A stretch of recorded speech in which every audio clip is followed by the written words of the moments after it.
In this video, I'll show you how to fix Discord lag while gaming. If you're new to the channel, please go down below and hit that subscribe button, and once you've done that, please go and leave a like as well. And please do watch this guide right until the end to know all of the steps you need to go and take to go and help remove lag from Discord so you can go and enjoy your games properly.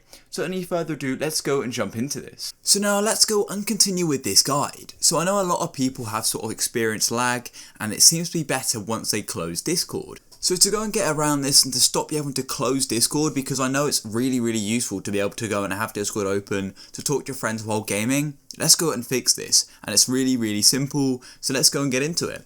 So what you want to do is come to the bottom left, you've got your username, you've got mute, you've got deafen, and you've got your settings cog. Simply go and click on user settings. Now as you can see, you've got so many different settings here. Don't worry too much, it's very easy to go and get lost in all of these settings here. All you want to do is simply scroll down right into the bottom, and then right above activity settings you've got this section called advanced, and you want to go and click on advanced like so. And you've got these two options here. You've got developer mode and hardware acceleration. As you can see, this says turns on hardware acceleration, which uses your GPU to make Discord smoother.